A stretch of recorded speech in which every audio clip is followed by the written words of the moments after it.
Yes. Yes. What's going on, everybody? How is everybody doing on this fine evening, this Sunday evening? I want to thank every last single one of you for coming out tonight and joining me as we review the show that started everything. It's the show that serves as the catalyst for the show that we all love this current day, which is AEW. We're here to review ROH's All In. What's up, everybody? My name is Jesse, and I am your Chitown Smarks Mark. How many of you actually went back and rewatched the pay-per-view? Because I don't know if you're like me, but I've already watched it a couple of times long before this, man.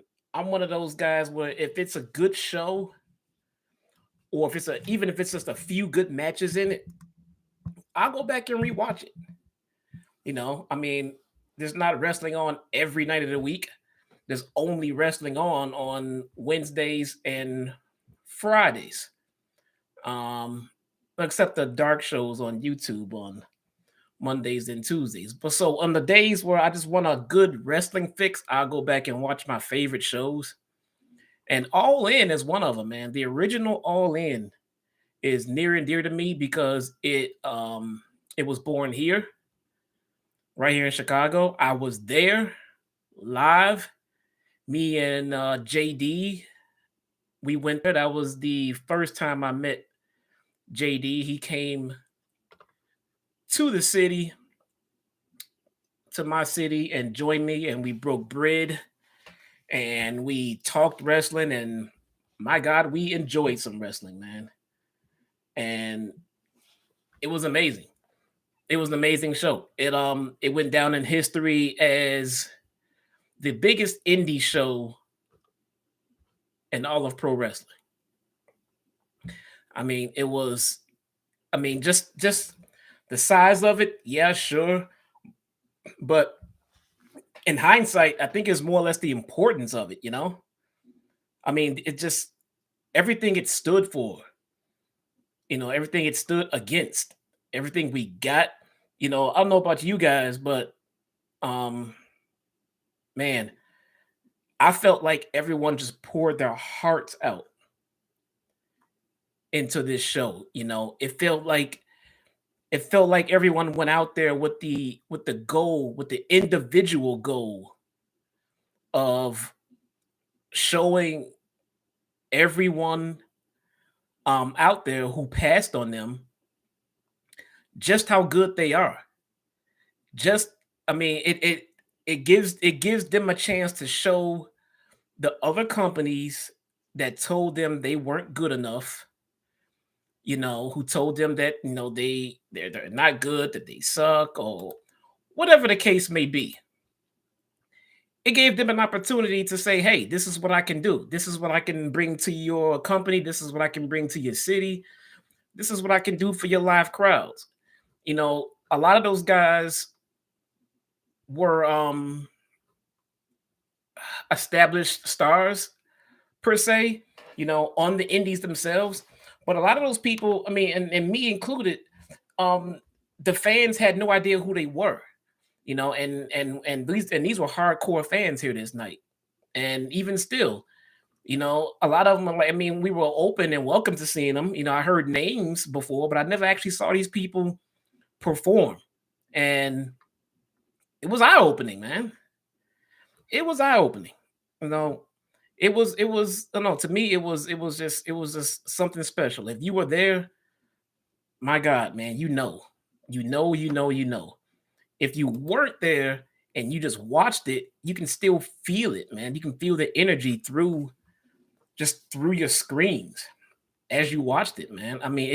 Maybe it was a combination of a lot of things, including maybe even like just the disappointment of of the wrestling that we were being provided at the time. And we were clamoring for something new, something better. And to get a glimpse of it, to get a whiff of it, man, dude, it felt so damn good. But we'll get into that. We'll get into it, you guys. We will get into that. What's going on today? I'm sure you guys heard the news about my man Mustafa Ali in the most Mustafa Ali way possible, requesting his release from the WWE. I mean, there was a point in time when news like that would have sent shockwaves through the wrestling community. It would have. I mean, because everyone except the company that employs him knows how much of a talent that this guy is. I mean, it is not like he's pretty good, he's okay. This guy is absolutely fantastic at what he does. Fantastic. Would I say that he's a main eventer? No, I would not say he's a main eventer. But I hope everyone here realizes that you don't have to be a flat out main eventer to be relevant and important to a company. Someone like Mustafa Ali, with his experience, with his knowledge, and my God, with his ability, not only would he bring a sense of organization and just mentorship to the other young high flyers in a company, but this guy should be the spearhead of your mid-card title. He should be the standard. He should be everything that your mid-carders strive to be. He could be in your tag team division with another fantastic partner. But I don't see anything wrong with this guy holding your IC title or your US title. Well, that stuff is out the window. So now I don't see anything wrong with him holding your TV title, because this guy is awesome at what he does, man. His work ethic and everything else. I mean, if you don't know how great this guy is, then, I mean, you're not watching enough wrestling. And if you're a fan, this guy is something special. And WWE said, nah, we're not going to use you. We're going to sit you. I mean, and from all accounts that I've heard from the different reports and from what I've seen on his Twitter activity, because I actively follow his profile, and he has ideas. He has visions. He has creative ideas for himself, his gimmick, that would easily get over in wrestling. But I mean, the fans don't matter, right? It's all about what management wants. It's all about what Vince McMahon wants. And this guy seems to have tried anything he could to get on television, man. It seems like he went out of his way to pitch ideas. He went out of his way to get ridiculous gimmicks over. I mean, the retribution angle had to be the absolute biggest fail and God knows how long in WWE. And even with that being said, Mustafa Ali, this guy, went out there and tried to put this shit over like it was the greatest thing in the history of wrestling. He put it over in the ring. He put it over in his promos. The guy even put it over on social media. He gave it his all. He gave it his all. And it failed because it sucked. It sucked, dude. The fans saw right through it, and it was dead before it got off the ground. And they changed it up. They went another way. They put him, they put him by himself, and they put him with what's his name, and they, my God, they were over. They put him with Mansoor. They put him with Mansoor, and I actually enjoyed them. I thought they were a pretty damn good team. They vibed. They had chemistry. I liked the play that they had against each other. I liked it. They let that go. It's almost like they didn't want him to get over. I don't know. I don't know. Guardians of the Galaxy says, what was your biggest takeaway from AEW that weekend? You and JD for the first time. We sat and we talked about it after the show and everything else. And we pretty much agreed that what we just witnessed and what we just saw that night was about to change the landscape of pro wrestling as we knew it. It wasn't about trying to be, trying to put it over more than what it was. I mean, we saw what was coming. We legitimately saw what was coming. It felt like after that, I mean, things are not going to be the same anymore. I don't know. We didn't know how or what way. It just felt like things weren't going to be the same anymore. I believe he said that he thought that once WWE saw this show, that they were going to throw a crap ton of money at these guys and they were all going to go to WWE. But even still, we thought that those guys going to WWE, we felt that it was going to be the catalyst to change the culture over there and to bring more pro wrestling back and less sports entertainment. So that's what he felt at the time. I didn't think they were going to go back there. I thought they were all done wrong and just not treated right, and they didn't want to experience that again. We had no idea that they were going to, start a new company. Nobody at the end of that saying, wow, I think they're going to start a company. But from what they told us after the show, they all said that whatever happens, we're going to stay together. I believed them. I didn't know what they were going to do. I mean, I think the assumption was they were all going to go to ROH or something, or we didn't know. I mean, just to stay independent and travel as a group, like the Bullet Club traveling different promotions as a group. We didn't know what was going to happen. It was made abundantly clear, obviously a little while later. But at that given point in time, we didn't know. But good Lord, we see what came from that, right? I mean, I'm so happy it happened, man. I mean, it seems like it was just a perfect storm. Everything lined up for this show. Everything came together for it. And it brought us not just the show within itself. I mean, it was a fantastic experience. It was a vibe like none other.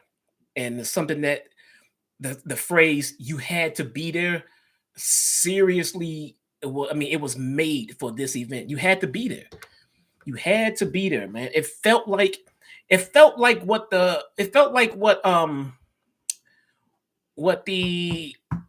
Philadelphia the Hammerstein Ballroom probably felt like when Cena and RVD went at it. I mean, it was just the energy. I mean, every fan there was on the same page. Even if we didn't like all the same guys, we were all on the same page on what good wrestling was, and we were itching for it. We were itching to get it. So it was an experience, man. It was an experience. So itching to get it. Speaking of itching to get it, let's get at it. Before we do, please follow me at Chitown Smarks on Twitter if you have not. Like and subscribe to this channel right here that you are currently watching to help us grow. Once we get the statistics where we need them to be, we can improve the aesthetics, the layouts, and most importantly, we can get rid of this heel mic. You guys have been bashing my mic, man. I'm kind of growing sentimental to this shitty mic. It's like nobody loves this shitty mic but me. I think it's a good mic. I think it's a good mic. Yeah, I mean, all these things will help the channel grow. In the meantime, guys, I have started a Cash App account. and it is posted at the top of the chat. If you are so inclined and so generous too, if you would like to, please feel free to leave a donation, and I will read your donation on this stream as if it were a super chat itself. Any and everything will be greatly appreciated. Thank you guys so very much. Let's get into the show. All right. We're gonna start off. We're gonna start off with the buy-in. All right. We're gonna start off with the buy-in, or AKA the pre-show. And this was the best damn pre-show I've ever seen. I mean, it was. I mean, the show itself, the pay-per-view itself, was about 4.5 hours, something like that. So, I mean, they had to cut something out somewhere to put it onto the buy-in, and the stuff that they cut and put on the buy-in was still amazing stuff. I remember being at Buffalo Wild Wings, me, JD, and Hoop Media, and we were there. We're doing a meet and greet, and everyone there had kind of took off and started heading back to the arena because the Buffalo Wild Wings was like in walking distance from the show, and I remember it was about time for the pay-per-view to start, and JD and Hoot was still sitting around there, bullshitting at the table, and I said, "Hey, we gotta go, man." And JD said, "What? It's only the pre-show." I'm like, "Bro, the fucking Briscoes are on the pre-show."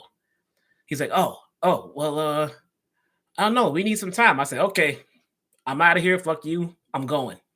I left. I went to the arena and I saw for the first time live the Briscoes. Briscoes faced SoCal Uncensored in the kickoff, and it was actually live on local television here, and I believe on YouTube as well. And man, it was so good. Let's see. In the 0 hour show. That's what it was. And we have SCU, Frankie Kazarian, Scorpio Sky. All right. And we got CD, Christopher Daniels. SCU started hot and taking the fight to multi-time ROH Tag Team Champions and draw a chant of SCU. A lot of SCU chants, man. SCU chants all over the place.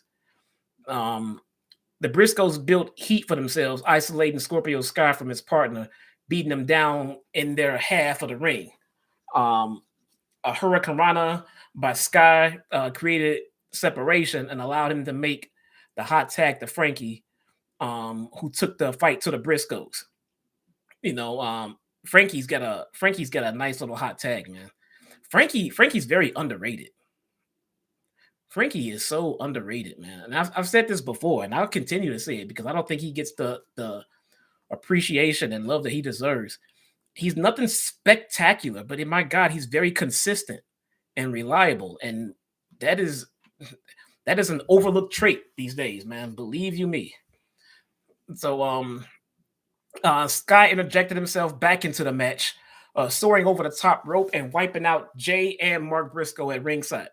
SCU delivered stereo cutters, and the float over into a dragon sleeper. A rake to Kazarian's eyes by Mark allowed the heels to reprieve. So they got the advantage back up. They had to slow everything down. The Briscoes are so methodical in how they work. They have the chemistry. They have the same level of chemistry as a FTR, but it's a different style. FTR is more of a grappling tag team. The Briscoes are definitely bruisers, man. But nonetheless, the tag team chemistry from the Briscoes are basically right on point with a decorated team like FTR. So the Briscoes capitalized and isolated Kazarian, double teaming him and Sky. And Sky attempted to recover at ringside because they beat him down. Sky recovered, and SCU delivered a backstabber combo for a near fall. the Briscoes recovered and delivered the J Driller and a frog splash elbow. Sky broke up the pin. The Briscoes attempted Doomsday Device, but Kazarian caught Mark mid-flight and delivered a power slam off Jay's shoulders for the pinfall victory. The Briscoes took an L on this one. You know, SCU was one of the most over tag teams at that time. I remember as we were there at Starcast, and we were at just the events for that weekend, throughout the halls of the hotel and everything like that. All you pretty much heard, like, I mean, anytime and everywhere you went were chants of SCU, SCU, you know, everywhere you went.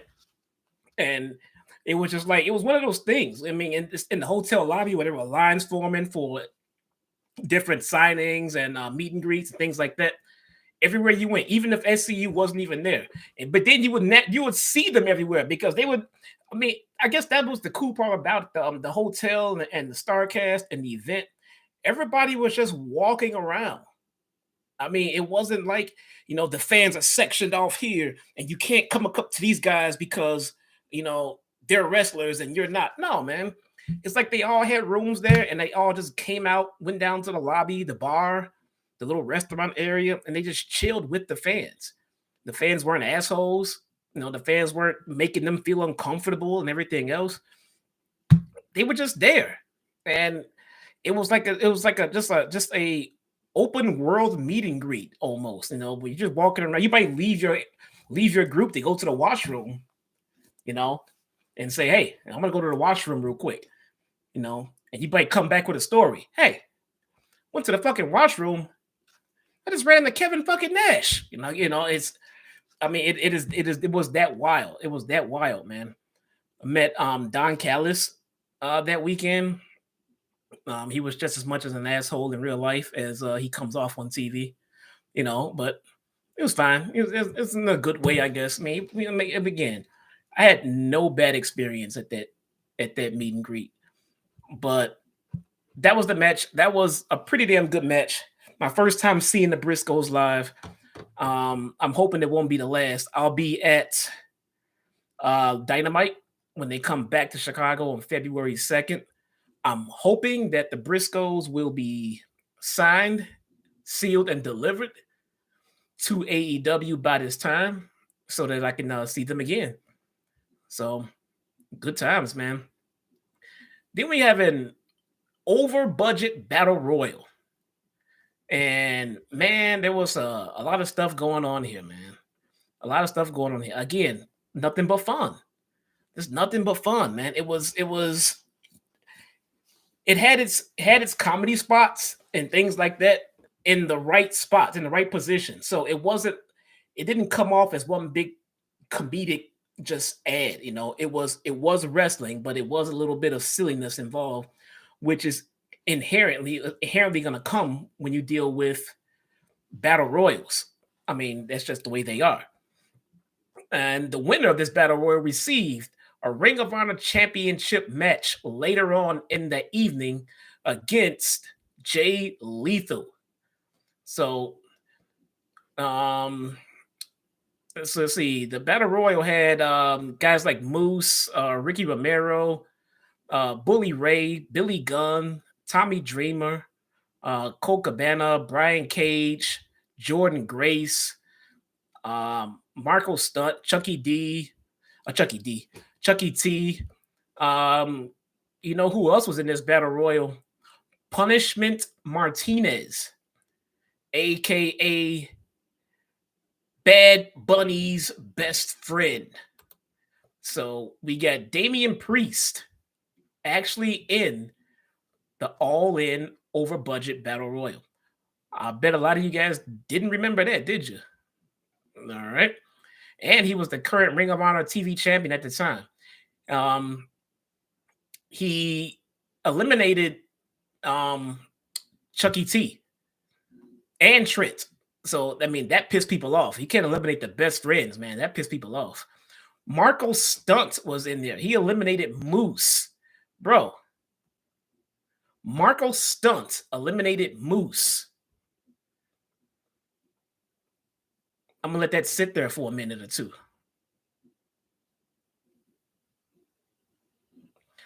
That's what I mean about some of the silliness in the show. So, for all of Marco Stunt's shortcomings, he was actually pretty damn entertaining in this match. I gotta give him that. He was entertaining as hell, man. I mean, we as long as we kept the idea in there that we know he's not gonna win.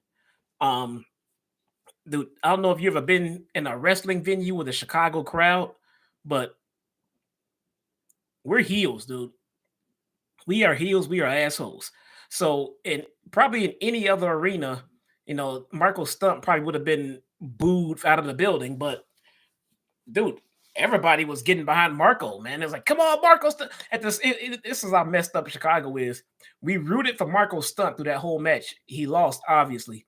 If he would have won, we would have been pissed off. What kind of shit is this? How can he win? We cheered him through the whole match. And then we get mad because he won. That's just how we are. Let's see. Marco Stunt eliminated Moose in the first big spot from the crowd. So that was the first real big elimination that popped the crowd. Trent and Chucky T were about to engage in a showdown when all ego, all cheeseburger Ethan Page broke it up. I don't remember Ethan Page when I was there because I had no idea who he was. But going back and watching it, my God, man, he was definitely not in the shape that he's in right now. So this guy deserves a tip of the cap because the way that he looked at the All-In Battle Royal versus how he looks right now, he got himself in some of the best shape of his career. He looks phenomenal. Seeing him then makes you appreciate the way he looks right now. So if you have not seen it, I mean, he was chunky. He was a chunky boy, man. Let's see what else we happened here. Punishment Martinez. There we go. He drew boos by eliminating Chucky T and Trent before becoming the object of Rocky Romero's offensive onslaught. Brian Cage, currently the Impact Wrestling X Division champion, shut down his comeback and eliminated Rocky Romero. So he had Brian Cage in here. I mean, the names in this battle royal, man. I mean, not just the battle royal, the names in this whole show. I mean, it looks like, a lot of these guys were already pegged to show up and follow these guys, or if nothing else, it looks like when they decided to start a company, they went back and looked at this show and just signed everybody who was, getting over, everybody who was good, bring them on in. They had enough talent there to actually launch a promotion, and that's what they did. And so Hurricane Helms, he was also in there. He had the whole superhero gimmick. He had the cape, the mask. He had all that shit, man. He was in full superhero mode. He had some crazy superhero strength. This guy choke slams Punishment Martinez and Brian Cage. He did. I saw it. I rewound it and watched it again. Hurricane Helms chokeslammed Damian Priest, aka Punishment Martinez, and Brian Cage. Wow. Then he turned to all ego Ethan Page, and Ethan Page threw him over the goddamn rope. He was gone. So he had a nice little showing. He showed his super strength, but he eventually got eliminated by all ego Ethan Page. All right. Tommy Dreamer unloaded with the bionic elbows in homage to Dusty Rhodes. Bully Ray blasted him and eliminated the innovator of violence right after that. So Dreamer came up to Bully Ray, gave him a slew of the American Dream elbows, and Bully Ray gave him an elimination for his goddamn troubles, man. I'm telling you, Bully Ray is an asshole of assholes. And he has me blocked on Twitter. I don't know why. I don't know why I'm blocked on Twitter by Bully Ray. You know, I'm blocked by quite a few people. Bully Ray. I don't know why. Sean Waltman. No clue why. A whole slew of others that I really don't even care about, to be honest. The only person that I'm blocked by that I actually give a shit about is Sami Zayn. I have no idea why Sami Zayn has blocked me. No clue whatsoever. I've never spoken a single bit of ill will towards Sami or Kevin Owens at all, ever. Couldn't tell you. It has nothing to do with JD. He doesn't have JD blocked. I have no idea. So that is the only one that I wish was not there because I'm a big Sami Zayn fan. But everyone else, who Michael Cole has me blocked, Baron Corbin, Big Show, JBL. But I don't care. Dude. But Sami Zayn, that's a bummer. I don't want to be blocked by Sami Zayn. So let's see. Late in the match, Jordynne Grace showed tremendous strength. Guys, the word for the day is tremendous. All right. This was a tremendous show. This was a tremendous match. This was a tremendous event. If I had, dude, they must have. I started counting. And I lost track. They said tremendous at least about 7 times in the first half of the show. It gets to the point I just stopped counting. I don't know if that was the buzzword of the day or if that's just the word that they used to saying, but it was just tremendous. They would even say it back to back. I'm not even kidding. It's a tremendous counter to this move. This is one of the most tremendous things I've ever seen. The way you use tremendous was just fucking tremendous. That's I'm like, Jesus Christ, say something else, man. Who do we have out there? We had Excalibur, Ian Riccaboni, and Don Callis. It changed off from guest commentators from time to time. And my God, man, it was just a tremendous ride on commentary with that phrase, man. That was an experience. So Jordynne Grace showed a tremendous strength in eliminating the massive Brian Cage. Yes, you heard me.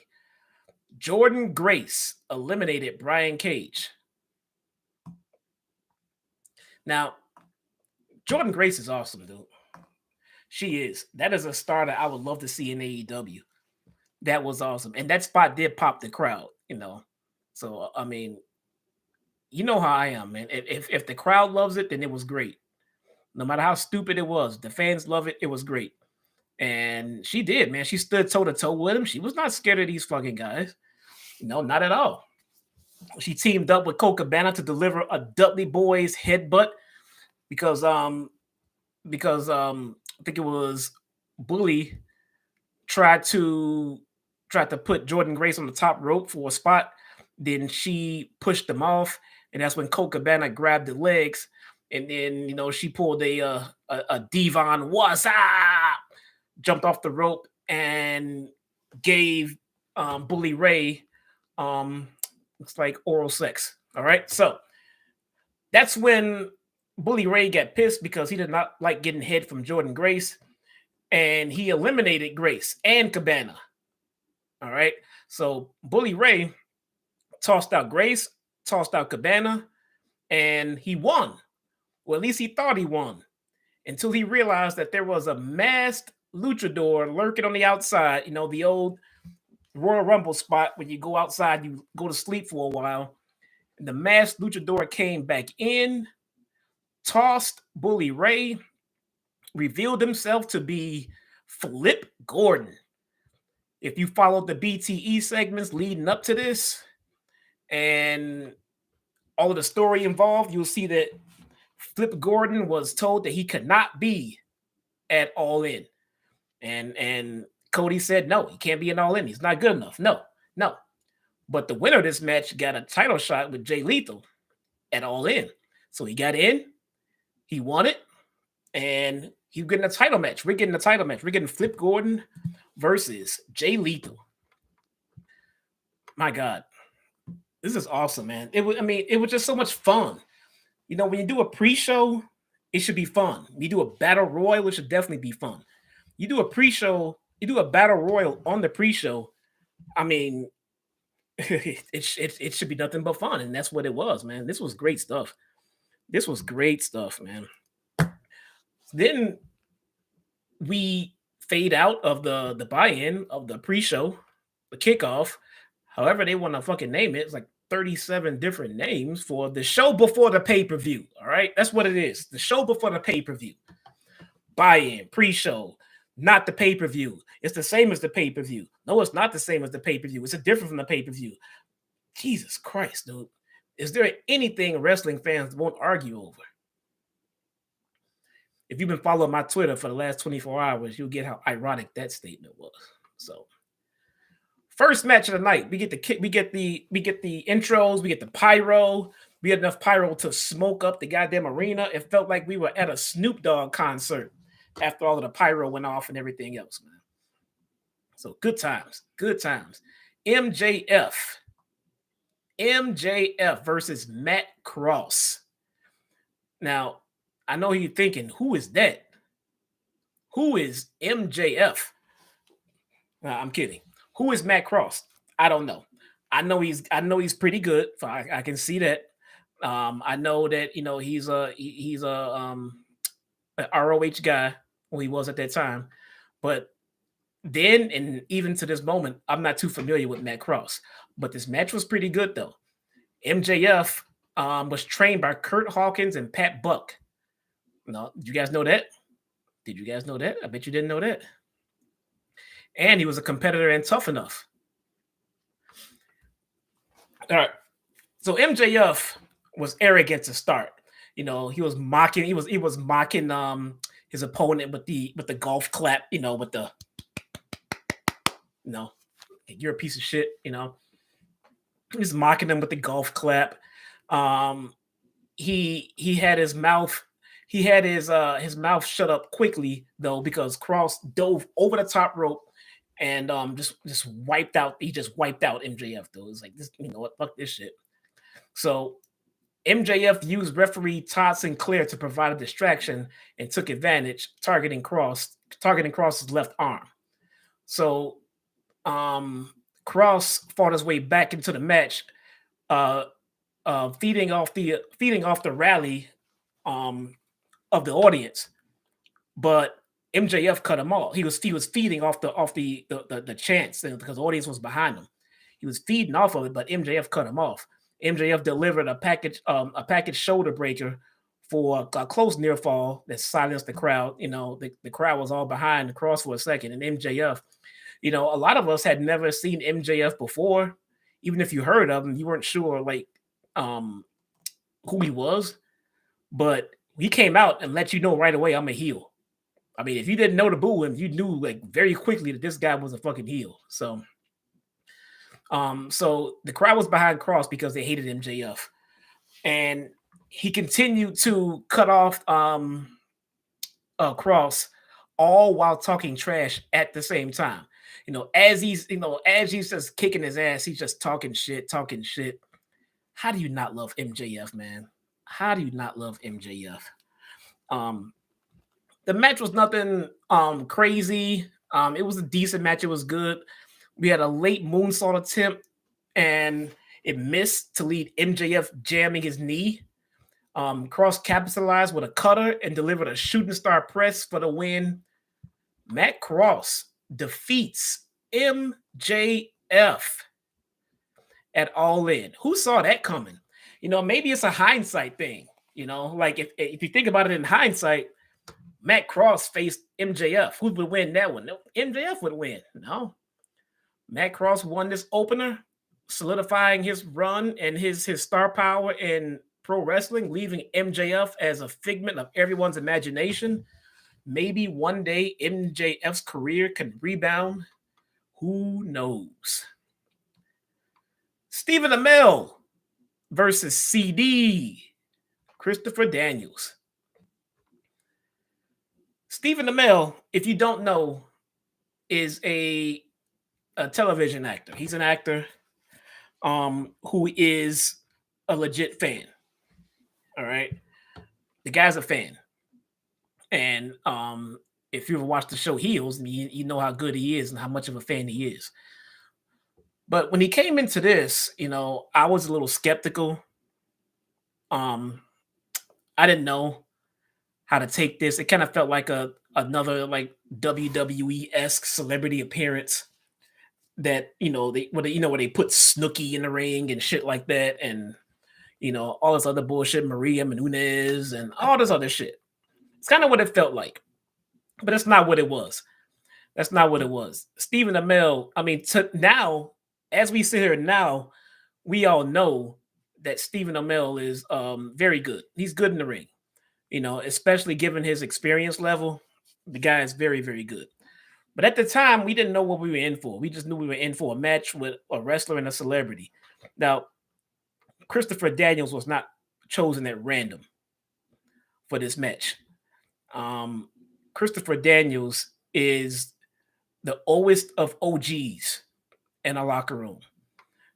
When CD enters a locker room, enters a backstage area in any promotion, very few people outrank Christopher Daniels in terms of respect from his peers and things like that. So he was chosen for a reason. He needed an opponent to make sure that he looked good, one that would help show his best features in the match. And that's what we got. That's what we got, man. Christopher Daniels is safe. He's a professional. He knows what he's doing. And he helped Stephen Amell come around to a pretty damn good match in front of his biggest audience, Amell's. So hats off to him. Christopher Daniels was working heel in this match. He played up to the antics of his Curry Man gimmick early as a means to kind of mock Stephen Amell. He was kind of just trying to heal it up a little bit. He did the best he could. Amell fought back, walking over Daniels, delivering a drop kick and an enziguri, and sending Daniels to the floor with a clothesline. All right. Amell goes out and gets a table. Right away, he wants a fucking table. Amell sought to avenge an assault from November 2017 at the hands of SCU. He set Daniels up for he set him up for like a Hurricane Rana, but the Fallen Angel escaped and then returned to the ring. So the action got back into the ring. Daniels worked the midsection of Amell, but Amell fought back and delivered a Falcon Arrow for a near fall. That Falcon Arrow spot had me marking, man. I mean, what the holy hell? It's just something else. It's just something that you don't expect from an inexperienced wrestler. So right away, that was kind of eye-opening. Amell delivered a Van Terminator. He delivered a Van Terminator for a 2 count. I mean, the guy, so if you don't know what a Van Terminator is, CD was propped up in one corner, and Amell went to another corner, got on the top rope, and just kind of Shane McMahoned it all the way over. Didn't quite reach, but Christopher Daniels is so much of a professional. He even kind of leaned his face in a little bit to make sure he got kicked. He was almost like a Johnny and Karate Kid. He just kind of just walked into the damn kick. He put his face right there, and he got him. So it's good shit. It's good shit. Like I said, nobody's better than Christopher Daniels, man. So, Amell delivered the Van Terminator. That popped the crowd. Daniels answered with a BME. He hit him with the BME, the best moonsault ever, for a 2 count. Amell knocked Daniels onto the floor and onto a table. A high-risk dive did not pay off as Amell crashed through the table. My God. Christopher Daniels was laid out on the table. Amell went to the top, and Amell, he dude, he exploded that table went into about 47,000 different pieces, man. I was pretty sure the Amell killed himself through a damn table. That was scary. I remember when that happened. They kept showing the replay. It's like, wow, that's awesome. They just killed Stephen Amell, but wow, he got up. Now he didn't really get up because Daniels was still beat up. Amell was dead, but the special guest referee, Jerry Lynn, decided that, hey, this match is not going to end on a fucking countout. Jerry Lynn went out to the ringside area, picked up Stephen Amell, threw him back into the ring, picked up Christopher Daniels, threw him back into the ring, and told him, all right, you assholes can finish this match. And Christopher Daniels got pissed. Like, what the hell are you doing, bro? You throw me back into the ring? And then that's when Jerry Lynn said, you want to go, motherfucker? And he started taking off his shirt and doing all of the, come on, doing all that shit. And that was enough of a distraction for Stephen Amell to kind of make a little to wake up and do a little schoolboy roll up. He almost won. He almost won with that roll up and with that distraction. But after countering the Angel's Wings, Amell fell prey to the second BME, giving Daniels the victory. So Christopher Daniels beats Stephen Amell as he should. The match was very entertaining for what it was meant to be. I had no idea that Stephen Amell was that talented. Again, he's not a 5-star ring general like Christopher Daniels, but given his experience level, I got to give Stephen Amell some credit, man. That was pretty damn nice. Very entertaining match. Very entertaining match. We got one of the highlights of this show, guys. One of the best matches on this show. The Fatal 4-Way. We get Madison Rayne versus Chelsea Green versus one Britt Baker versus Tessa Blanchard. All right.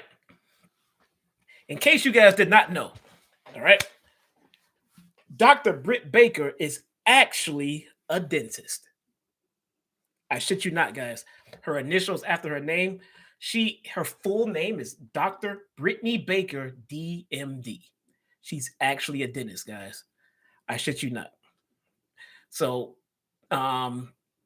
Britt Baker comes out. She comes out to Adam Cole's theme music at that time. And that popped the crowd legit because, I mean, it got to the point where we thought Adam Cole was going to come out. But nah, no Adam Cole, bro. No Adam Cole. But that music popped the crowd, and because the hardcore fans, we know who Adam Cole is. We know what that music was, but no Adam Cole. But that did get Britt Baker a little bit of a pop. All right. So we got Chelsea Green, Tessa Blanchard, Madison Rayne. Must have delighted the fans. Green was in full hot mess mode. If you're not familiar with Chelsea Green and her full, whole hot mess gimmick, you're missing out, man. Because I remember when she got signed. I remember when she got signed to WWE. I was happy-go-lucky because I thought, and this is crazy me, I thought that we were gonna get the hot mess, the gimmick, and the Chelsea Green that we got here tonight when she signed with WWE. That was false. That was false. That's not what they gave us with Chelsea Green. They gave us nothing. They let her go. They wasted everything about this girl, and she was so damn good, as this match will prove. So see, Blanchard drew the loudest pop, and this night clearly. This night was clearly, this match was clearly made and orchestrated for Tessa Blanchard, bro. I mean, they they made her entrance special. They had her family out there. Her dad was out there greeting her as she came out. Like she had her fucking cousin, her niece, or her aunt. The neighbor was out there. Her favorite mail carrier was there. This was all about Tessa Blanchard, bro. I mean, they rolled out the red carpet for her. And I mean, what can you say? She at the time, she was the measuring stick. If there was anyone not currently in WWE, in the female division, and they would be looked at, it would be Tessa Blanchard. I mean, she was the top. So Tessa Blanchard and Madison Rayne, who, by the way, I'm not overly familiar with Madison Rayne. She had a very decent showing here, but I mean, at that time and even up till right now, I'm really not too well informed about Madison Rayne. So Madison Rayne battled on the floor while Green and Baker battled in the ring. Blanchard cut off Green's onslaught with a spear, but again found herself paired with Madison Rayne shortly thereafter. Nursing her knee, she took a knee bump, and it was it was a work. She took a knee bump, and holding her knee, Blanchard joined Britt Baker and Chelsea Green at ringside, where Rayne, excuse me, dove off the top rope and wiped out all three of them. Britt Baker delivered her third sling blade of the match, and Rayne responded with her chance of Rayne finisher. Britt Baker was given a spot where she delivered back to back to back sling blades.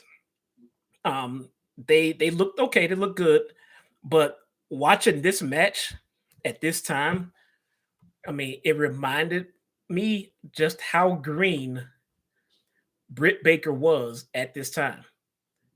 I mean, she was very green. She was very green, and you can see it then. Watching this match now, and then comparing it to what we see now from Britt Baker, it's night and day. It's night and day. It's like they're two different people, man. I don't know how she. I mean, I don't know how that's even possible. Tessa Blanchard got control of the match, but charged into the corner, running shoulder first into the steel post. Chelsea Green called out her boyfriend, Zack Ryder, delivered the broski boots. She even did the woo, woo, woo, and did the broski boot to Blanchard, and it looked nasty. Like she got it real good. Later on in the match, the women traded finishers. Blanchard delivered her Magnum to Chelsea Green, who had obliterated Rayne with a unprettier. Baker answered with a super kick, shades of Adam Cole, that could not keep any of her opponents down. Chants of "This is awesome" started ringing out in the crowd. Now the crowd is getting into it because these women have been fighting outside of the ring, inside of the ring. There was no one sleeping. Usually you see these fatal four-ways and you got someone sleeping on the sidelines. None of that shit, man. They went at it. Green delivered the unprettier, this time to Baker, but the dentist got her foot on the rope. Green continued to build momentum, delivering a Canadian destroyer that popped the crowd. Though Chelsea Green had a breakout match tonight. Tessa Blanchard delivered the hammerlock DDT to Green, scoring the win. Just before Baker could break up the pin. There was a serious botch at the end here. There was the ref counted 3. But there was a breakup, and then they got out, and then it was so weird. And even Tessa reacted at the 2 count, like, "Oh, I can't believe she got up." Then all of a sudden the bell rings, and like Tessa wins, and then she's like, "Yeah, that's right." It was a very botched ending. The botched ending was the only downside to this match because I got to give it up, man. These women killed it. They all killed it. I mean, it came off as very believable. They got the crowd behind it. They hit the spots and everything else. The real shiner in this match to me was Chelsea Green. Chelsea Green, for me, this was a star-making performance. You know, I can't believe I'm willing to bet that this performance on this night got her the eyes on her that got her signed to WWE, because this was an absolutely breakout performance for Chelsea Green, man. Hats off to her. Tessa Blanchard did look fantastic. It came off as a little cringe to me, everything about Tessa Blanchard. And even at the time, I remember it happening at the time. So it has nothing to do with all of the drama she's dealing with right now. It came off as overly forced. She came off as the only star as she's being introduced to us and listening to commentary. Watching all of that and listening to commentary, it felt like she was the only star. Like, oh, you just gotta watch Tessa Blanchard, you know, oh, look, her father's here, her father's, you know, this and that, look at this. I mean, it came off as very forced. I wasn't a fan of it. I really wasn't. She's fantastic at what she does. She's fantastic in the ring. Her arrogance, her cockiness can all play into a heel role. But I just didn't like how the production of the whole show just kind of forced her as being the best, when to me it came off that Chelsea Green was the best. So Britt Baker, she still has a long way to go. You know, she's got to pick up those skills. Maybe one day Britt Baker will make something of herself in this business. Who knows? Let's see. Speaking of forced and coming off as a big deal, we have the NWA World Heavyweight Championship. Cody Rhodes versus Nick Aldis. I've got so many thoughts on this match, man. So many. I don't know if you guys remember it all, but if you do, then you already know what I'm talking about. This match was the epitome of what exactly a Cody Rhodes match would look like. I mean, it had the entrances, the pyro, and it had the entourage. Cody came out with about 47 people and his dog. All right. And Nick Aldis came out with Nick Aldis.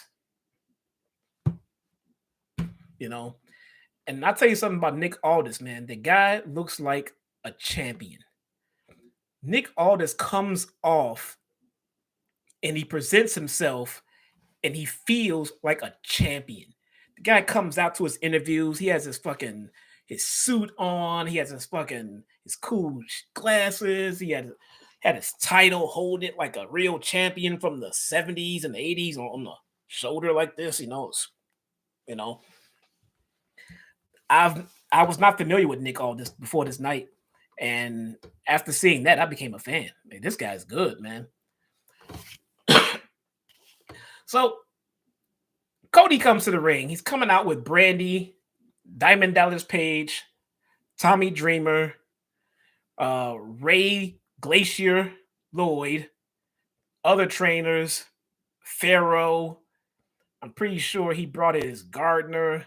Dude, everybody came out. It was like a Mike Tyson entourage entrance, man. I couldn't tell where the fuck Cody was at some point, some points. So Cody got, at this point, the pop of the night. He got the pop of the night, man. Cody, and I remember this time too, because Cody was done wrong. Cody was done wrong by WWE, and he was basically laughed at. He was basically laughed at by everyone who thought that he couldn't make it on his own without WWE, and he left and he hit the indies hard. He hit the indies hard. He joined up with Matt and Nick and New Japan, joined the Bullet Club, and his name was out there. It was synonymous with everything indie. And then right away, here he is at All In with these guys. So Cody was the biggest baby face in the world at this time, because pretty much everyone there in that arena, like me, were just there to get away from the crap that WWE was feeding us. And at that given time, Cody was the pretty much the example. He was the leader. He was the guy that we looked at to say, hey, Cody's going to prove that you don't need WWE to succeed. And I think that was the biggest thing to take away from all this. You don't need WWE to succeed. And that's what they proved overall in this match. All right. So, how do we get here? Nick Aldis comes out. He comes out with Tim Storm and Sean Daivari. And Jeff Jarrett, actually. I forgot. Jeff Jarrett did come out. That was kind of a shocker. I had no idea that Jeff Jarrett was going to be involved in this. Like, wow, Jeff Jarrett is here. Holy shit. So that was kind of cool. Not a big Jeff Jarrett mark, but didn't expect to see him there.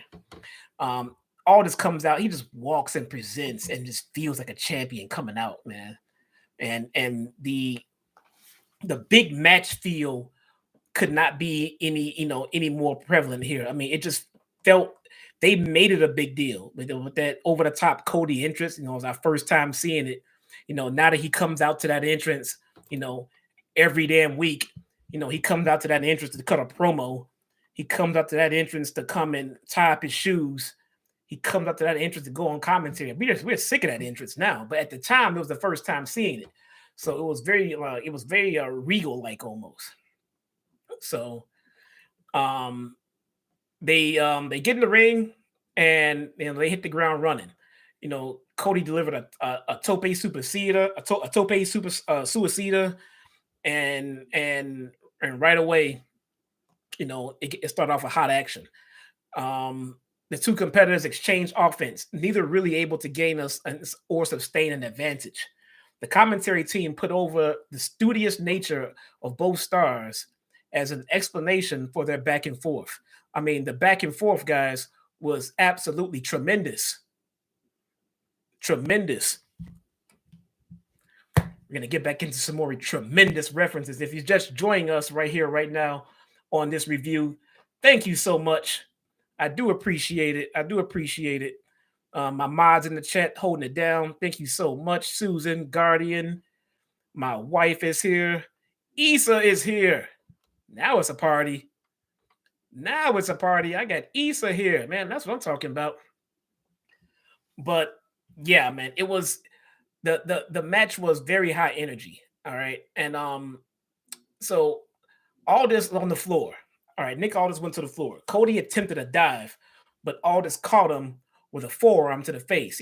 Cody went for that that springboard almost where he jumps to the top and then he jumps off. No flip, no move. He just kind of just jumps from the top rope. Well, Nick Aldis kind of just jacked him in the face as he came down. And referee and right away, Earl Hebner came over and started throwing up the X. Now, this is what I didn't like. I'm not a fan of the referee throwing up the X and it being and it being involved in the story. I don't like them using the X in this kayfabe. We know that the X exists, the hardcore fans, and we know what to look for when the talent is legitimately hurt. So when the referee, I know the talent does it sometimes, and that's fine. But when the referee comes out there and throws up the X, I'm not with that. Don't throw up the X if he's not fucking hurt, man. Because he wasn't really hurt. He jumped off that top rope into that forearm, and then right away he started crawling under the fucking table. And the camera, man, this is not Kevin Dunn's show. The camera follows Cody as he goes under the table because Cody is now basically down there blading. He's down there for about 20 minutes trying to blade. And that's when DDP comes out and tries to take the attention away from Cody as he blades. I mean, I'm surprised the guy wasn't bloody when he came out in this damn entrance, to be honest, man. I mean, it's that's Cody. So Hebner looks down at Cody, throws the X. DDP came down to the ring. Daivari tried to interject himself into the match and ate a diamond cutter for his troubles. So right away, He comes out, Daivari's like, I'll fix this, and then Diamond Cutter, you're dead. Cody comes up from under the table, bloody for some reason. Bro, it's like they even gave up trying to give a good reason why Cody's bloody. He jumped from the top rope, caught a forearm to the under chin area, and he came back a fucking crimson mask. So Cody found himself on the receiving end of a focused attack by Aldis. Cody fought out and delivered a snap power slam for a near fall. Rhodes missed the moonsault, and Aldis reestablished control with a fall away slam from the top rope. Very, very, very, very heavy move right there. Rhodes applied the figure four, a staple of so many classic title bouts between his father and Ric Flair. But Aldis survived and delivered a power slam onto the floor. Running on nothing but adrenaline, Cody tries for an Alabama slam, but his back gave out. And that looked legit. It looked like he went for a legit Alabama slam. All right, and his back gave out because they went right back to it right after that. So that's why I'm thinking that maybe that was an actual legitimate injury. His second attempt was more successful, but the challenger was still only able to keep his opponent down for a 2 count. Aldis again targeted his back, trapping him in a Boston Crab. With Cody's forehead bleeding in that Boston Crab, it looked like he was trying to recreate the Stone Cold Bret Hart match with Stone Cold's Crimson Mask. It looked like they were actually trying to recreate that spot. I mean, the spot looked all right. I thought it was kind of forced, but I mean, to me, everything in a Cody match is basically pretty much forced. Let's see. So forehead bleeding. Cody looked out at Brandi, who tried to talk him out of quitting. Her pleas fell on deaf ears, and the American Nightmare fell to a pile driver for a 2 count.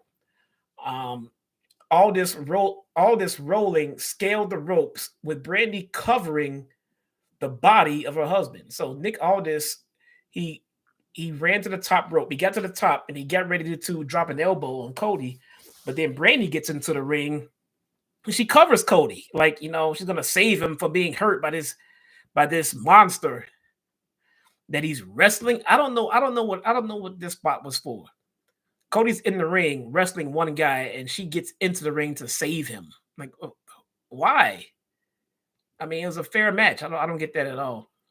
But nonetheless, Aldis jumped from the top rope, and it appeared that I think the spot was supposed to look like before he jumped that Cody was clear. But then while he was in the air, Brandi then jumped and covered Cody, so she caught the elbow, and that pissed off the crowd big time. I mean, he got asshole chants, man. The crowd was not happy to see that one, man, because she took an elbow to the back. Cody Rhodes got up, fought back, delivered a disaster kick, crossroads, but could not keep him down. The action picked up and the counters began to go back and forth, but Cody stacked all this up. This is a stack up, and he won. Cody wins. Cody defeats Nick Aldis and becomes the new NWA champion. It was a good match. For me, it was way overbooked. But that's just me. Look, you guys know how I feel about Cody. He is doing better things these days, but I do believe his matches are very, very, very overproduced. All right. Let's see what we got going on in the chat. Look at this. We got 151 likes, 60 strong. And I thank you guys for showing up once again. I appreciate it. Once again, if you would like to super chat, there's a pinned link in the top where you can do so via Cash App, and it will be read tonight on tonight's stream. Let's get back into it. We got a Chicago street fight with Joey Janela versus Hangman, Adam Page. I'm not gonna lie, I forgot this match even happened this night. I did. I forgot this match legit happened this night. It completely slipped my mind until I pulled up the show. Excuse me.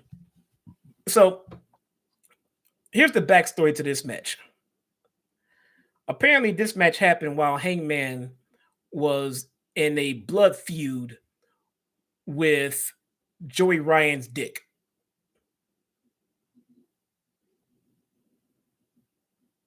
Yes. Hangman is feuding with Joey Ryan's dick. All right. Wow. Hangman Page would have to set aside all the drama surrounding his alleged murder of Joey Ryan on being the elite and focus if he were to leave the arena with a victory over Bad Boy. All right. So early on, Janela with the big boot and flying through the ropes with a nasty tope. Janela, who came out with Penelope Ford, and all this, they were still doing their gimmick. Penelope Ford actually played a part in this match. We'll get to that. So let's see. Janela, though, answered with a tope of his own, as the commentary team put over the exhausting G1 Climax run that Page just went on last month.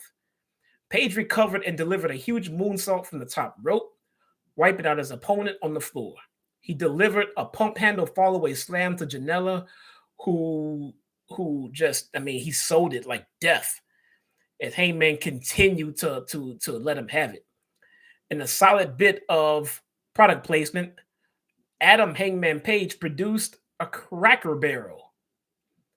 He went and uncovered a barrel that was actually a Cracker Barrel, who were sponsors of the evening's show. So shout out to Cracker Barrel with their bland, terrible food. So let's see. Janela took so Page produced a Cracker Barrel, but soon found himself sent back first into it. So he went to go throw Janela into the Cracker Barrel, but Janela reversed it, throwing Page into it. Page recovered, produced a table at ringside, and teased a superplex from the top rope through that table. But Janela fought out and delivered a Death Valley bomb into the corner for a 2 count. All right. With the ladder laid out between the ring and the guardrail, they set up a ladder between the ring and the guardrail. Page was laid out on it. Then Janela climbed the ropes. Page caught him with a torture rack position, and then he delivered a burning hammer. He delivered a burning hammer onto the ladder that was staged and propped up between the ring and the in that Cracker Barrel. So Penelope Ford interjected herself into the match at that point. When those guys finally got up, she tried to assist Janela. After flipping her way out of an attack by Page, she delivered a stunner. Penelope Ford delivered a stunner that Hangman sold like The Rock sold Austin Stunner at WrestleMania. This dude ate a stunner and basically ejected himself out of the fucking ring from a Penelope Ford stunner. Wow. A cross-body block leveled him at ringside, laying Page out on a table. She ducked out of the way, and Janela delivered an elbow, sending him through it. Janela seized control, taking the fight up the aisle and onto the stage. With Penelope's assistance, he set up 2 tables, looking to put Page away. That's not what happened, though. That's not what happened, because Page recovered and picked him up and delivered a running power bomb from the stage through the table. Now, when I say Janela went through the table, I use that kind of loosely because Janela went through that table head fucking first. There were 2 tables. It's like this. The stage is over here. Hangman came over this way, power bombed them, and Janela's head, I mean, it was supposed to go like this, but Janela's head kind of went boom, and it still crashed the table. It was fucking nasty. It was nasty, man. I thought they killed him.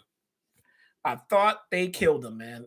That was an extremely scary spot. So they eventually made it back into the ring.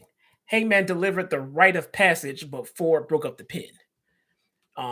Handing over a black trash bag, she told Hangman to look inside. All right, what was inside? It was the boots that had talked to Hangman throughout the BTE shows that spooked him, but not enough to keep him from blasting forward with a super kick. Yes, you heard that right. Hangman, current world AEW champion Adam Hangman Page, murdered Penelope Ford with a super kick, knocking her out of the ring. Then Joy Janela super kicked Adam Hangman Page. Then he scaled the ladder. Joey scaled the ladder. Adam Page produced a phone. You got to watch BTE to get this. I remember it. The phone, the boots, they were all a part of it. You had to have watched BTE. He grabbed the phone and he murdered Joey Ryan with, and he produced the phone. From there, he delivered a rite of passage from the ladder and through the table to score the win. That was it. I mean, that was it. After the match, Joey Ryan comes out. I mean, from the dead, because Hangman did kill him. He came out to the ring. Joey Ryan came out to the ring with a bunch of dick druids.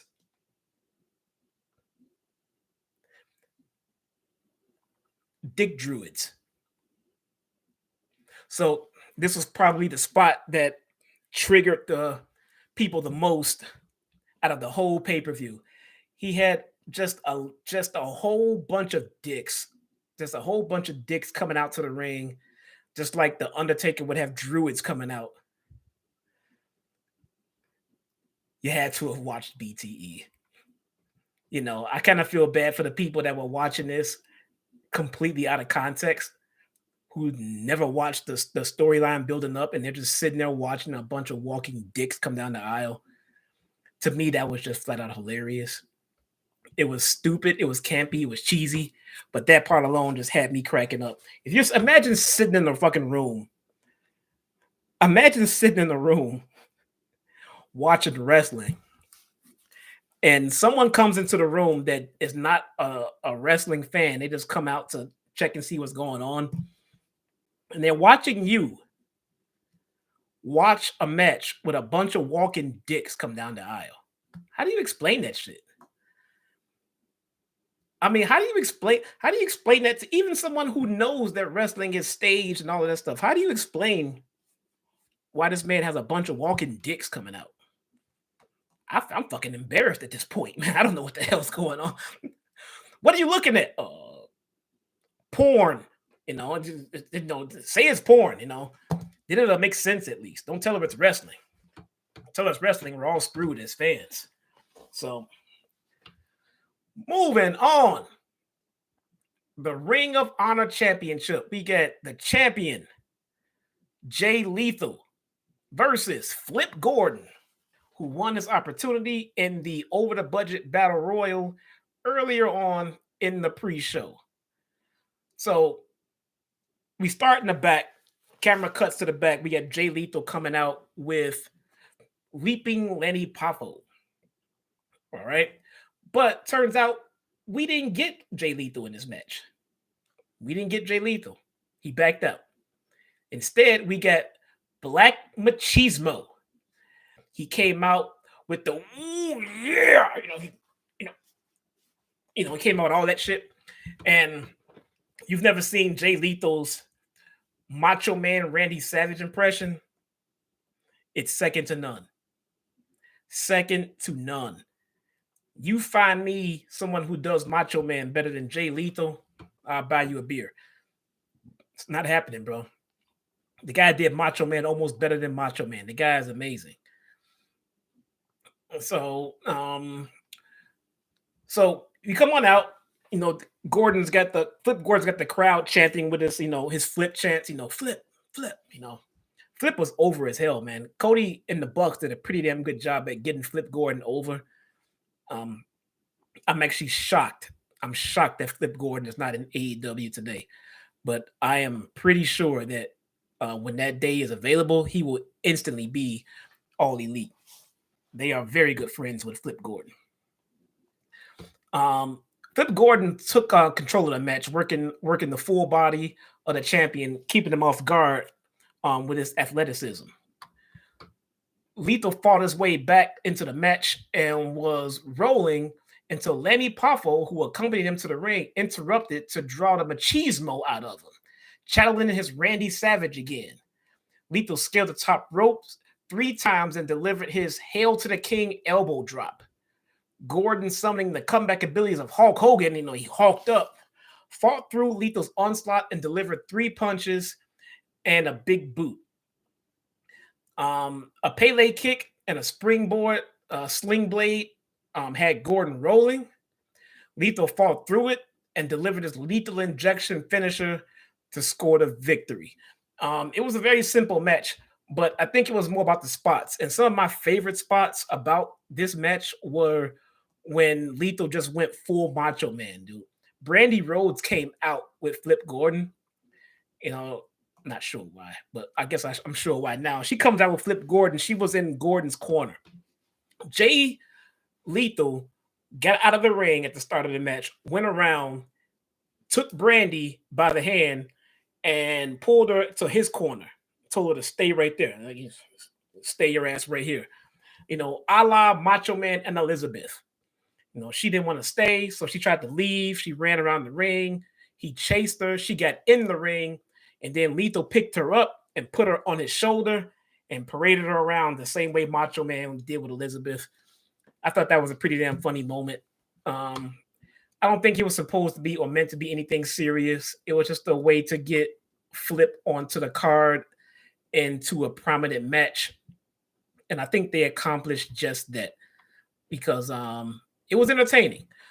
It was nothing crazy, but if you follow the storylines on BTE, by the way, guys, in the lead up, there was no weekly shows to promote All In. So the promotion and the storylines and all of that stuff were basically all carried out on BTE in the weeks leading up. And it was probably some of the best BTEs we've ever seen. So I thought that was a pretty good idea. But yeah, pretty nice match. I'm glad Flip Gordon got in it. It was good to see Mr. Dr. Machismo. Thought that was pretty damn good. And yeah, nothing crazy. Halfway, decent match.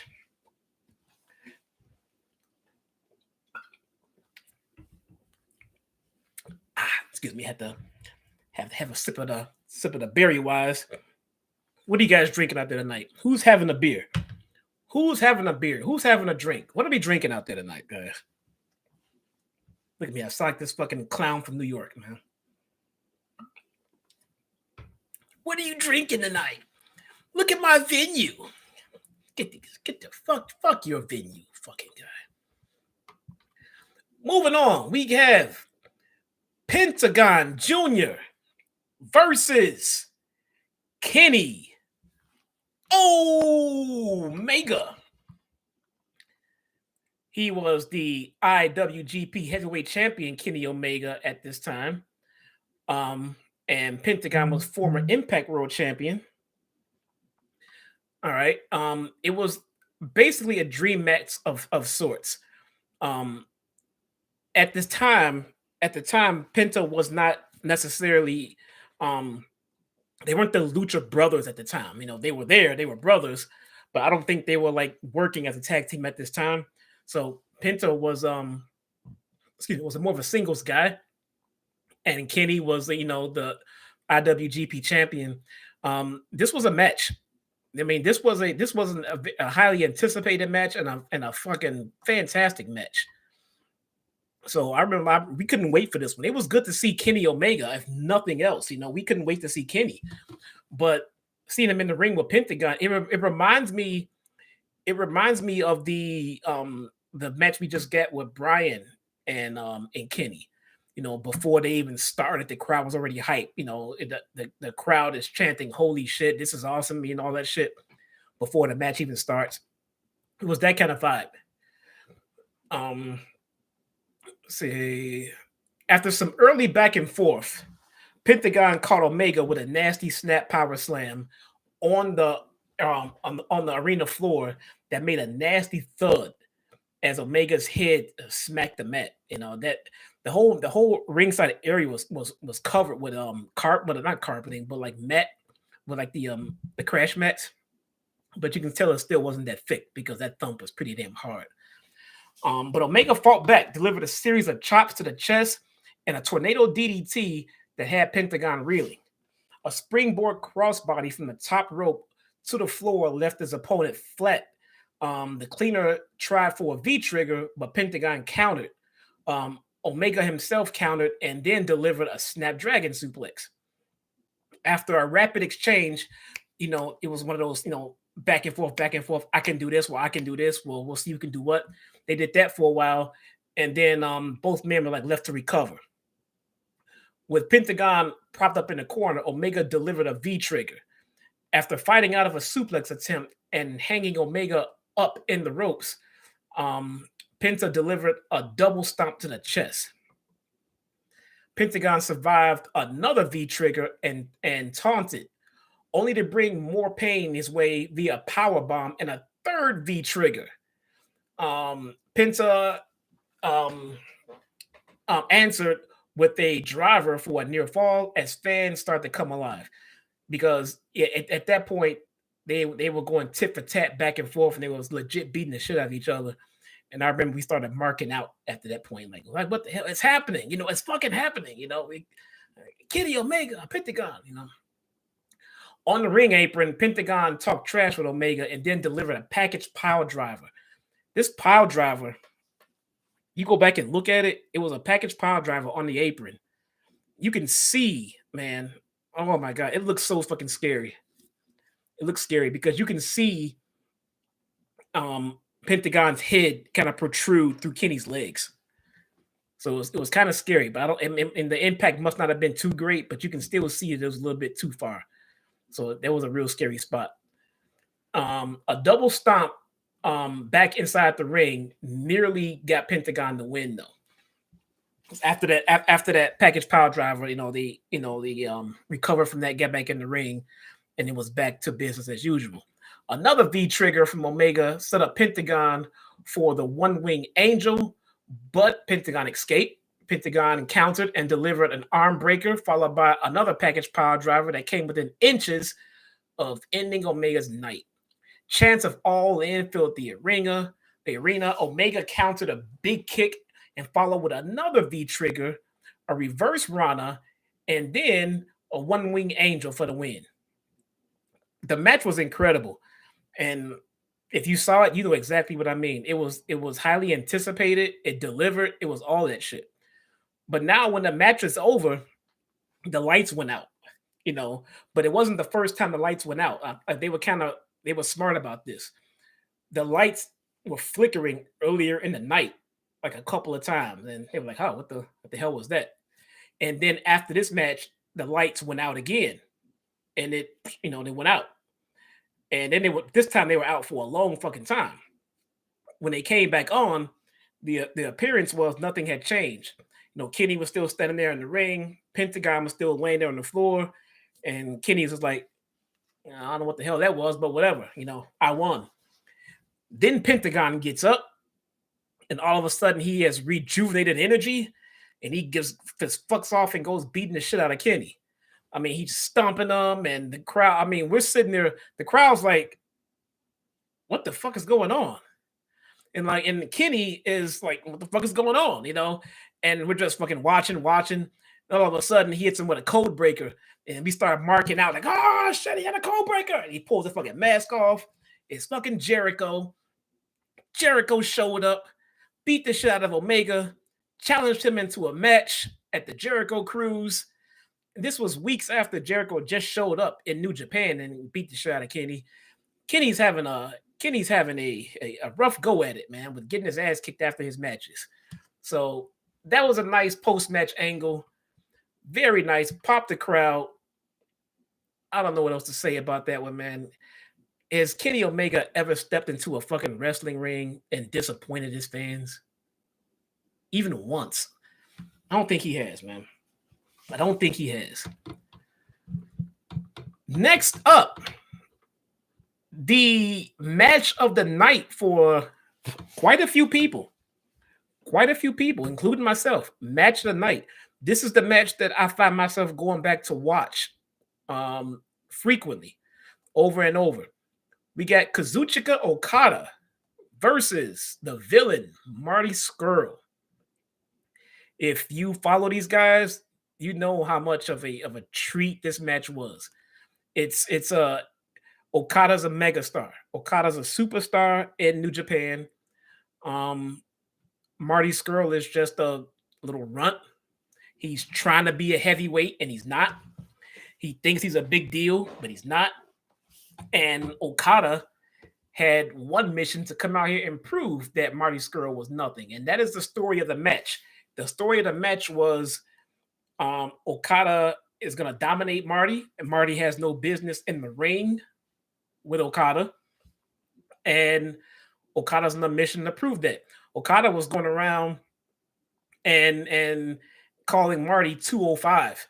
You know, even Okada was on BTE, you know, doing spots to promote this match. And every time he saw Marty, he'd go up to him and says 205, meaning that Marty wants to be a super heavyweight, but in reality, Okada says your ass belongs in 205 live, buddy. You are not on my level. Get the hell out of here. So that's how we got here. And you got Marty Scurll as the villain versus Kazuchika Okada. All right. So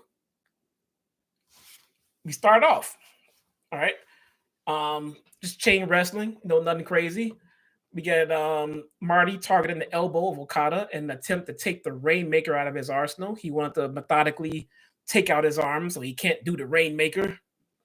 It's a good plan, I guess. No. A step quicker, a bit more determined, Scurll controlled early. A DDT on the arena floor left the villain clutching his neck, though, and it turned the tide for Okada. So now Okada's in charge of the match. Scurll, fighting through the neck pain, escaped the submission and delivered a lung blower to create separation. A big kick from Okada halted Scurll, but a low drop kick to the knee allowed the villain to take control. A tornado DDT led a 2 count and gave Marty an opportunity to catch his breath. A back and forth exchange between the competitors, and it gave way to a brainbuster from Scurll to Okada, stunning the former IWGP Heavyweight Champion. Scurll appeared to be gaining momentum, but an ill-advised attempt to power up Okada for a power bomb gave way to a net breaker from the Rainmaker. So throughout different spots of this match, Marty's trying to prove that he can hang with the super heavyweights. So he's trying the big man spots. He wants to do suplexes. He wants to do body slams. Wants to do power bombs, but he can't because he's not a heavyweight. So the action picked up. Both of them scoring near falls, things like that. A counter drop kick from Okada popped the crowd.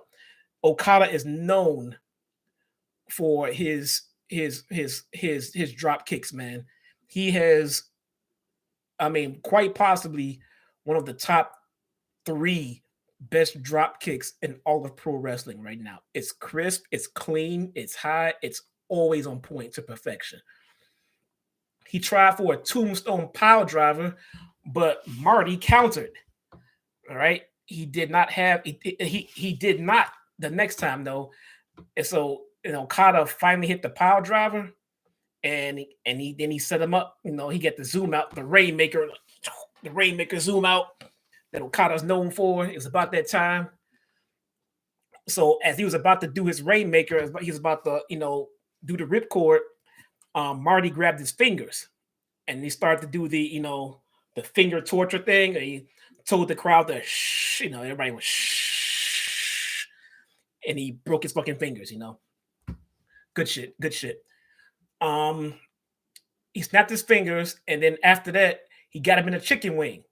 So at this point, Marty has Okada in a chicken wing. And the crowd's freaking out. Me too. I'm like, oh shit, Marty's got fucking Okada in a goddamn chicken wing, man. And he had him in there for a while. And then Okada, he managed to get up. He got up from the spot and he's getting up. Then he boom, fell back and dropped him on his back to get him to release the hold. And he did. Marty released the hold. And then Okada sat up, after he got him off his back. He was trying to recover. Marty jumps, right back up, puts him right back in the chicken wing, pulls him back down. And that's when we really start marking the fuck out, because now Marty Scurll is about to beat Okada, dude. Like, who would have fucking thunk it? So, Okada gets out of that, and then, Marty, the referee got distracted, somehow, and then Marty pulls out his umbrella. Marty pulls out his Dylan umbrella, poofed it all out, says all in it. So he pulls it back closed. Okada comes after him. Marty tries to swing. He missed. Then he caught him with it the second time around. This whole time, I think the ref was out for fucking lunch or out getting a latte. I'm not sure what the fucking ref was doing, but there's a man in the ring with a goddamn umbrella, and this ref didn't see a damn thing. Another one of the spots, one of my favorite spots earlier on, is Marty trying to hit. Well, it was Okada going for a suplex. Remember how Marty is the one trying to prove how he's the heavyweight? So Okada went for just a regular, natural, easy suplex for him. But instead, Marty countered that suplex into a brain buster, and a brain buster popped the fucking crowd, dude. And I mean, biggest pop of the night. The biggest pop of this whole night was Marty Scurll hitting a regular ass brain buster. That was the pop of the night. So it's about, and this is why I love this match so much, because it proves that storytelling is the key to a great match. Yes, you need to execute your moves and things like that, but the order in which you execute them and when you do them and where you do them tells that story. So the story of Marty trying to be a super heavyweight, but he can't, but he finally managed to get that brain buster down on him. What a classic fucking story, man. What a classic story. Around this point, you can kind of hear a referee has made his way down to the ring, but he's not involved in the match, and he's not, messing with the match at all. But all of a sudden, you start hearing, Marty, go home! Marty, go home! Marty and Okada went so far over their fucking time that they destroyed the ending, the main event to the show. I mean, nobody wanted them to leave, though. I mean, maybe they kept going because they had us. They had the crowd hooked, so they kept going. I mean, but yeah, they went overtime, something terrible, man. So right away, they had to go home. Okada nailed Marty with 2 rainmakers, and after that, that was it. He was dead. Kazuchika Okada defeats Marty Scurll, and what I believe was the best match of the night. Best match of the night. Not only that, the last time I saw Marty Scurll in a wrestling show. Man, if you don't know, Marty Scurll was canceled. Maybe for legitimate reasons. I don't know. Well, I guess we can get into it. Why not? So I didn't look this up to get full details on it. I'm just going to go by what I remember at the time of it happening. But during the speaking out movement, Marty Scurll was accused of having a sexual relationship with an underage child. Let's slow down. Let me clarify. The girl was underage by the United States laws and standards. All right.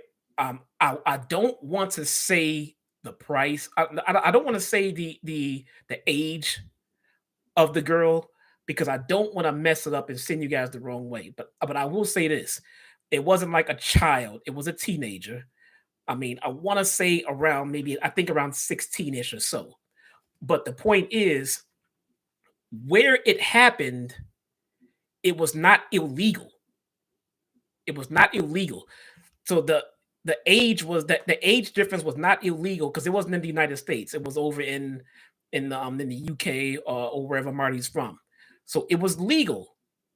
But working here in the US, people frown on it. And if you're working here in the US, then hey, your job is to entertain the public. And if the public don't want to see you, so I mean, I get it. I get it. I get it. I get it. I mean, so it look, he did nothing illegal, but what he did was frowned upon here. All right. So that is why you don't see Marty Scurll on American soil these days. Will he ever come back? I don't know. I don't know, to be honest. If I had to guess at it, I would guess that you would probably only see Marty Scurll overseas working. I don't think anyone's going to want to take that chance on the heat that they would get from picking up what this country would deem as a sexual predator. So, but I didn't want to dive too far into it. The same way I didn't want to dive too far into the Tessa Blanchard thing. I think we've all heard those stories to nauseum, and it is what it is, man. I'm not the man's judge, or his maker, so I'm just spitting the facts to you guys as they came. Guys, we're at the main event. We're at the main event. The main event, we have a 6-man tag. Rey Mysterio. We have Fenix and Bandido versus the Young Bucks and Kota Ibushi.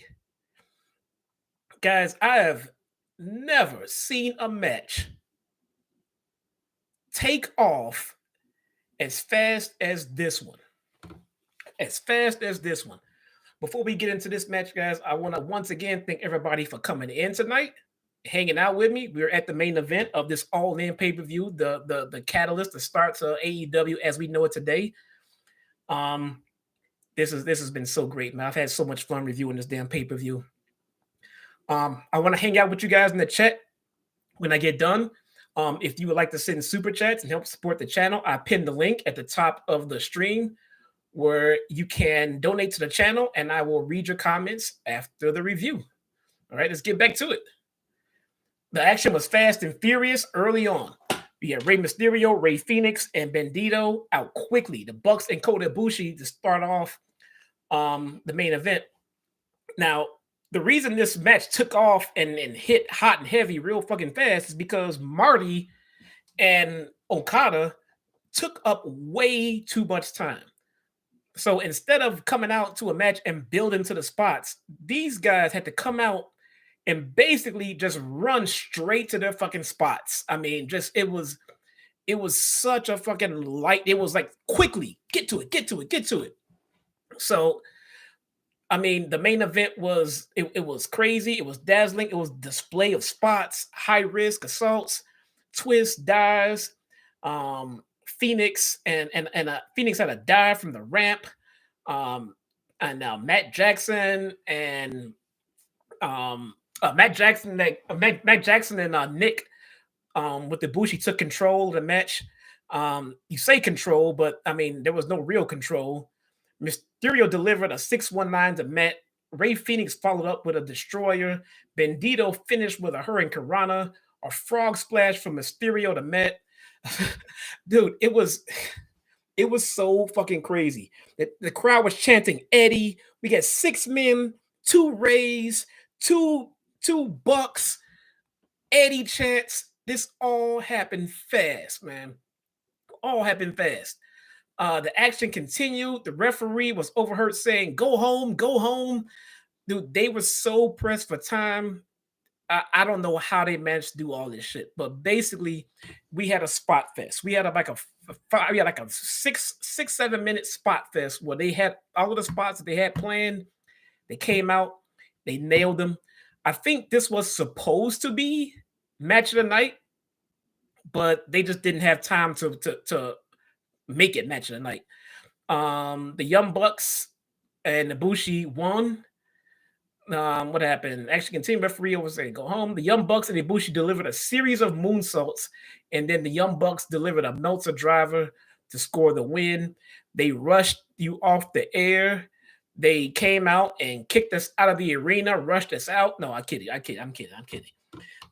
After the show went off the air, that's when Cody and everybody came out, and that's when they had that talk with us, and they basically, thanked us, everything else. And that's when they told us that whatever they did, they weren't sure what they were going to do, but whatever they did, they were going to do it together. It was that very famous speech. I mean, to this day in AEW, at the end of a pay-per-view, I mean, I don't even think it's just a pay-per-view. I think at the end of at the end of a regular TV show these days, they usually have someone come out. It's usually Tony Khan. They come out and thank the crowd, just have an intimate moment with the city and the fans and things like that. So it was man, it was surreal. At the end of the show, we were tired, we were out of breath, we lost our voices, we were screaming, and it felt like that we were just, I mean, I don't know, in a different world of wrestling, man. The show was amazing. I enjoyed every bit of it, even the parts where I didn't understand or didn't get. I mean, I still enjoyed it. I was there. You get to have fun with other fans. I'm interacting with fans next to me, just talking like we've been friends for years. We're all in the arena, just having fun, and in the concessions area, having fun. I mean, it's just a thing you don't see. Well, at the time, you didn't see anymore because the fans were I mean, at the time, the only shows we had were WWE, and the fans were silenced. They were muted. The reactions were altered. We were, shunned and not allowed to have any kind of fun. We couldn't bring beach balls. Now, granted, okay, well, they didn't like the beach balls. Well, we brought beach balls because the entertainment in the ring was non-existent. So the fans were bringing their own entertainment. There was none of that here. There was none of that here, man. We got to sit and enjoy the action in the ring.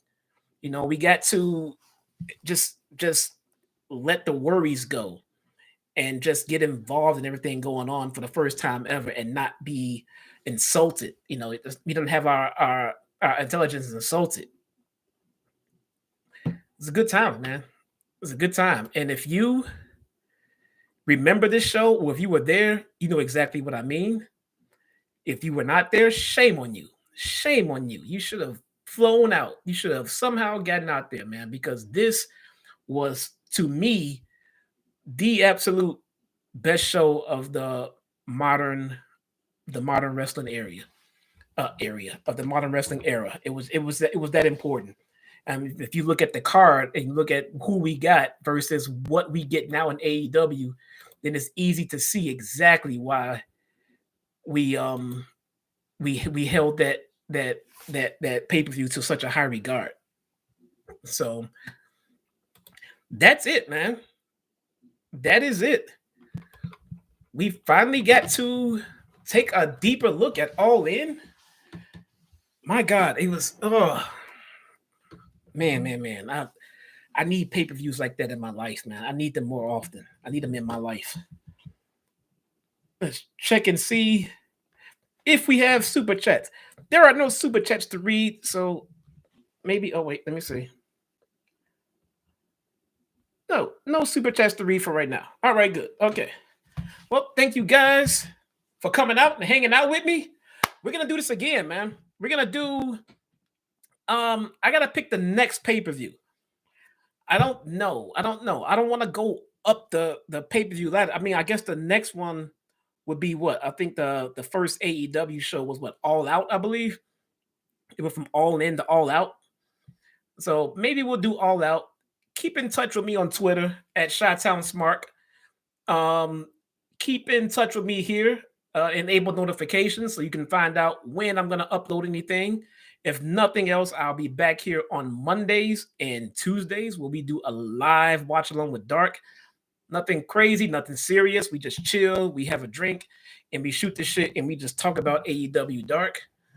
And anything extra outside of that, like I said, keep in touch with me, and I will post something and let you guys know. Maybe I'll put a poll up to see what you guys want to do a review of next. So maybe we'll do that. Highly, highly impressed with the numbers we got here tonight, guys, especially seeing as how there was not a live show on tonight. It was just me tweeting something out to go watch this. Some of you may have watched it, some of you may not have, but at the very least, you guys are here. So for that, I appreciate it, and I love every last single one of you. Thank you so much.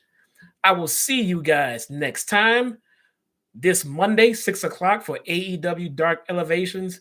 You guys stay safe out there. Thank you once again for joining me, and I will talk to you guys later.